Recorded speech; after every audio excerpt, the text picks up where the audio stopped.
नमस्कार दोस्तों, आप सभी का मेरे चैनल व्रत पर्व कथा पर स्वागत है। राधे राधे। आप सभी भक्तों को गोपाष्टमी के पावन पर्व की हार्दिक शुभकामनाएं। आज हम जिस कथा को सुनने जा रहे हैं वह केवल एक व्रत कथा नहीं है, बल्कि यह उस दिन की कहानी है जब हमारे प्यारे कान्हा बछड़े चराने वाले कान्हा से गोपाल बने थे। चलिए शुरू करते हैं। जब ब्रज में आनंद ही आनंद था, भगवान कृष्ण अपनी लीलाओं से सबको मोहित करते थे। बाल्यकाल में ग्वाल बालक पहले बछड़ों को चराने जाते थे और जब वे थोड़े बड़े होते तब उन्हें गाय चराने का अधिकार मिलता। हमारे कान्हा अब 5 वर्ष से 6ठे वर्ष में प्रवेश कर चुके थे। एक दिन माखन खाते खाते बाल कृष्ण मैया यशोदा के पास आए और बोले, मैया, अब मैं बड़ा हो गया हूँ, अब मैं बछड़े नहीं चराऊँगा, अब मुझे गोपाल बनना है। मैं गायों की सेवा करूँगा। मैं गायों के साथ साथ दूर दूर वन में जाऊँगा। मैया यशोदा प्यार से उन्हें समझाती हैं, लाला, अभी तुम बहुत छोटे हो, गायें बड़ी होती हैं, उनकी सेवा करना मुश्किल है, कहीं तुम्हें ठोकर लग गई तो अभी तुम बछड़े ही चराओ। लेकिन कृष्ण ने हट पकड़ ली। वे बोले, नहीं मैया, मैं गाय की सेवा करने के लिए आया हूँ। यदि मुझे गाय नहीं चराने दी गई तो मैं रूठ जाऊंगा। मैया ने लाला को बहुत समझाया, पर जब उनका हठ नहीं टूटा तो उन्होंने बात नंद बाबा पर टाल दी। कृष्ण तुरंत भागते हुए नंद बाबा के पास पहुँचे। नंद बाबा श्री कृष्ण को समझाने लगे, पर उस नटखट के आगे किसी की नहीं चली।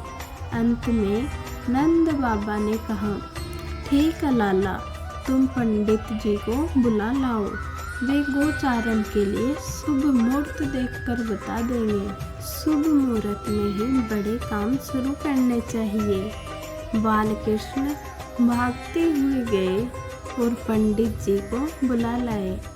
पंडित जी नंद बाबा के पास पहुँचे और पंचांग देखने लगे। वे बड़ी देर तक गणना करते रहे और इधर कान्हा दूर खड़े होकर मुस्कुरा रहे थे।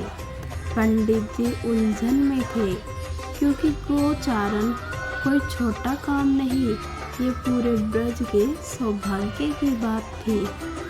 पंडित जी ने बहुत देर बाद अपना सिर उठाया और बोले, नंद जी, गोचारण के लिए तो केवल आज का ही शुभ मुहूर्त निकल रहा है। इसके बाद अगले 1 वर्ष तक गोचारण के लिए कोई भी शुभ मुहूर्त नहीं है। नंद बाबा हैरान रह गए। आज का ही मुहूर्त, असल में जब भगवान कोई कार्य करते हैं तो वही समय शुभ मुहूर्त माना जाता है। पंडित जी को भी यह बात पता नहीं थी, लेकिन भगवान की लीला देखिए, उन्होंने मुहूर्त को अपने हट के आगे झुका दिया। पंडित जी की बात सुनकर नंद बाबा को तुरंत कान्हा को गोचारण की स्वीकृति देनी पड़ी। और वह शुभ तिथि कौन सी थी? वह थी कार्तिक माह के शुक्ल पक्ष की अष्टमी। नंद बाबा ने पूरे ब्रज में यह शुभ समाचार फैलवा दिया। मैया यशोदा ने तुरंत कान्हा का श्रृंगार शुरू किया।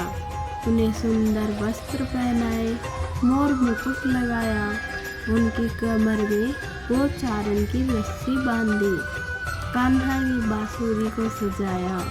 गौ सेवा के लिए तैयार होकर बाल गोपाल घर से बाहर निकल गए।